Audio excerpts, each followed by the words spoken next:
রোজা রেখে কোনো চুল বা নখ কাটা যাবে কিনা? রোজা রেখে চুল বা নখ কাটা যায় আপনাদের এলাকায়? যায়, আলহামদুলিল্লাহ, সহজ মাসালা। রোজা রেখে চুল বা নখ কাটলে রোজার কোনো অসুবিধা হয় না। রোজা রেখে সরিষার তেল গায়ে মাখলো কোনো অসুবিধা নেই, কোনো আপনার স্নো পাউডার ইত্যাদি ব্যবহার করলে এগুলোর কোনো অসুবিধা নাই, রোজা হয়ে যাবে ইনশাআল্লাহ। একজন দুইটা প্রশ্ন করছেন। এক প্রশ্ন হচ্ছে, স্বামীর কথা শোনাটা যতটা জরুরি, স্ত্রীর কথা শোনাটা কি ততটা জরুরি নয়? স্বামীর কথা যতটা শুনবেন, স্ত্রীর কথাটাও কি ততটা শুনবেন কিনা? দেখুন, পৃথিবীতে ফ্যামিলি ব্যবস্থাপনা ইসলামে একটা আছে, আর এর বাইরে পশ্চিমাদের আরেকটা আছে। দুইটা সিস্টেম। ইসলামের ফ্যামিলি ব্যবস্থাপনা হলো আল্লাহ তাআলা কোরআনে পরিষ্কার ভাবে নির্দেশ করেছেন, আর রিজালু কাওয়ামুনা আলান নিসা। পুরুষদেরকে আল্লাহ রাব্বুল আলামিন নারীদের উপরে দায়িত্বশীল করেছেন, তাদেরকে আল্লাহ তাআলা অভিভাবক বানিয়েছেন। এখন যদি কেউ নারী এবং পুরুষকে সমান সমান করতে চায়, তাহলে তার পরিণতি কি হতে পারে পশ্চিমের দিকে তাকালে বুঝতে পারবেন। ভাইরা আমার, একটা ছোট্ট মুদি দোকানও যদি আপনি চালাইতে হয়, একজন মালিক আর একজন শ্রমিক বা কর্মচারী থাকা লাগে কি লাগে না? দুইজনই মালিক, সমান সমান শেয়ার, দুজনই দোকানটা পরিচালনা করে, দোকানটা ঠিক মতো চলবে? কারণ সকাল বিকাল গন্ডগোল বাঁধবে, ঠিক না বেঠিক? এভাবে কোন দোকান যদি না চলে, তাহলে একটা সংসার কখনো সুষ্ঠুভাবে চলতে আপনি কাউকে না কাউকে অভিভাবক মানতেই হবে। হ্যাঁ, এর মানে এই না যে অভিভাবক যা খুশি তা করতে পারে, জুলুম করতে পারে, অন্যায় নির্দেশ দিলেও সে অধিকার আছে, সেটা ইসলাম বলে না, কখনো বলে না। ভাইরা আমার, আজকের পৃথিবী নারীদেরকে সমান অধিকার দিতে বলে, ইসলাম ন্যায্য অধিকার দিতে বলে। ইসলাম কি দিতে বলে? সমান দিলে সবসময় সমতা হয় না, ন্যায্য দিলে সবসময় সমতা, ন্যায্যতা যেটা যৌক্তিকতা সেটাই হয়। আল্লাহ আমাদেরকে বুঝার তৌফিক দান করুন।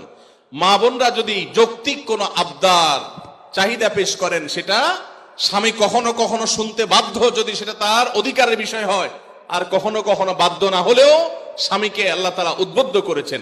নবী করিম সাল্লাল্লাহু আলাইহি সাল্লাম তার স্ত্রী আমাদের মা আয়েশা রাদিয়াল্লাহু তাআলা আনহাকে খেলা দেখতে নিয়ে গেছেন।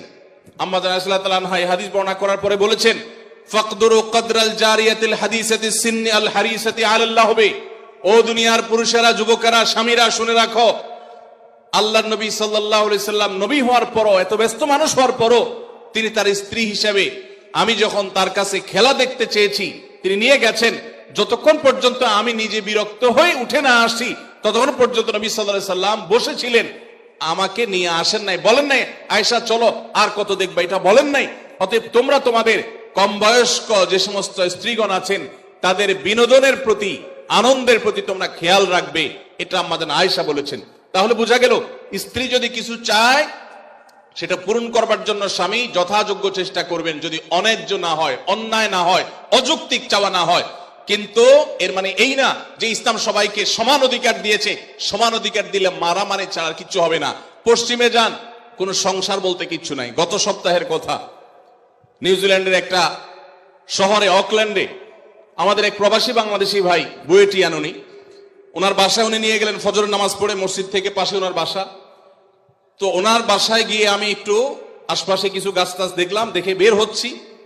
উনি আমাকে দুটা জিনিস দেখালেন। এক হলো বললেন যে, ভাই আপনি যে সবজি চাষ করেন ঢাকায়, ওই ভিডিও দেখার পর আমার ওয়াইফের চাপে আমি এই যে লাউ গাছ লাগাইছি, সেই লাউ গায়ে অনেক লাউ ধরছে। চিন্তা করলাম, আমরা কাজ করছি এখানে 11,500 কিলোমিটার দূরে, আমল হয়েছে আলহামদুলিল্লাহ 11,500 কিলোমিটার দূরে। তো তার একজন প্রতিবেশী বৃদ্ধ, বয়স 65 থেকে 70 হবে, এই ভদ্রলোকের সাথে আমার পরিচয় করায় বললেন যে আমার নেইবর, আমার প্রতিবেশী। তো আমি বললাম যে তার বাসা যে শুনশান নীরব, ব্যাপার কি? তো বলে যে তার বাসায় কেউ নাই, তার কোনো ফ্যামিলির সদস্য নাই, 20 বছর সে এই বাসাতে আছে, কোনো সদস্য নাই, বয়স 65 থেকে 70। গায়ে দেখি যে ময়লা আবর্জনা লেগে আছে, ভোরবেলা কোত্থেকে কাজ করে আসছে, পরিশ্রম করে খায় দায়। আমি অবাক হয়ে গেলাম। আমাদের দেশে একজন বৃদ্ধ মানুষ 20 বছর ধরে একা একা তিনি উপার্জন করে চলতে হয়, তার দেখভাল করার কেউ নাই। এটা কি কল্পনা করা যায়? আপনি যদি ট্রাভেল করেন সারা দুনিয়াতে দেখবেন বৃদ্ধ বৃদ্ধ মহিলা 60, 65, 70, 80 বছর একা একা ট্রাভেল করছে, কেউ তাদের সাথে নাই। ইসলাম যে পরিবার ব্যবস্থাপনা রেখেছে এটার উপরে পোদ্দারি করতে গিয়ে গোটা পৃথিবীর বেশিরভাগ দেশগুলো নিঃস্ব হয়ে গেছে। অতএব আমরা যারা আল্লাহর বিধানের সাথে পাল্লা দিতে যাব তাদের গোল্লায় যাওয়া ছাড়া কোনো উপায় থাকবে না। মেয়েদেরকে ইসলাম সমান অধিকার দিতে বলে না, কোন কোন ক্ষেত্রে ছেলেদের চাইতে বেশিও দিতে বলে, আবার কোন কোন ক্ষেত্রে কমও দিতে বলে, যেখানে যতটুকু প্রয়োজন ততটুকু। অতএব শেয়ানে শেয়ানে সমানে সমানে যদি নড়তে চান তো ওদের যে অবস্থা হয়েছে, সংসার ভেঙে গেছে, পরিবার ব্যবস্থা ভেঙে গেছে, সে অবস্থা আমাদের হবে। আমি ওই ভাইকে জিজ্ঞেস করলাম, এই লোকটা ফ্যামিলি ছাড়া কেন থাকে?